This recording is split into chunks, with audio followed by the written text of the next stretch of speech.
Price Lord. வாசிக்கும்படியாக கொடுக்கப்பட்ட வேத பாடம் யாக்கோப்பு 1ஆம் அதிகாரம் 16 27 முடிய.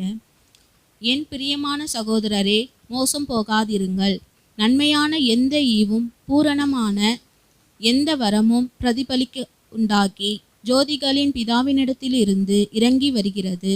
அவரிடத்தில் யாதொரு மாறுதலும் யாதொரு வேற்றுமையும் நிழலும் இல்லை. அவர் சித்தம் கொண்டு தம்முடைய சிருஷ்டிகளில் தாம் முதற் பலனாகுவதற்கு நம்மை சத்திய வசனத்தினாலே ஜெனிப்பித்தார். ஆகையால் என் பிரியமான சகோதரரே, யாவரும் கேட்கிறதற்கு தீவிரமாயும் பேசுகிறதற்கு பொறுமையுமாயும் கோபித்ததற்கு தாமதமுமாயும் இருக்க கடவர்கள். மனுஷருடைய கோபம் தேவனுடைய நீதியை நடப்பிக்க மாட்டாதே. ஆகையால் நீங்கள் எல்லா வித அழுக்கையும் கொடிய துர்குணத்தையும் ஒழித்துவிட்டு உங்கள் உள்ளத்தில் நாட்டப்பட்டாதையும் உங்கள் ஆத்துமாக்களை இரட்சிக்க வல்லமையுள்ளதுமாயிருக்கிற வசனத்தை சாந்தமாய் ஏற்றுக்கொள்ளுங்கள். அல்லாமலும் நீங்கள் உங்களை வஞ்சியாதபடிக்கு திருவசனத்தை கேட்கிறவர்களாய் மாத்திரம் அல்ல, அதின்படி செய்கிறவர்களுமாயும் இருங்கள்.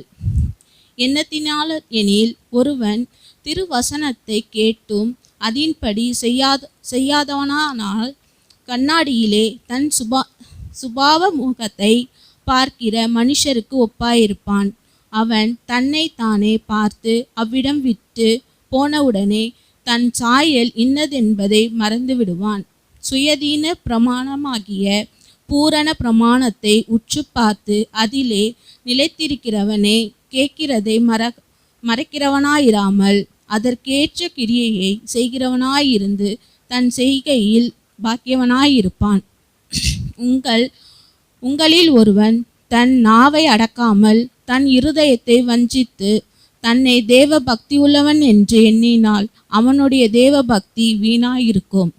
திக்கற்ற பிள்ளைகளும் விதவைகளும் படுகிற உபத்திரவத்திலே அவர்களை விசாரிக்கிறதும் உலகத்தால் கரைப்படாதபடிக்கு தன்னை காத்து கொள்ளுகிறதுமே பிதாவாகிய தேவனுக்கு முன்பாக மாசில்லாத சுத்தமான பக்தியாயிருக்கிறது. ஆமென்.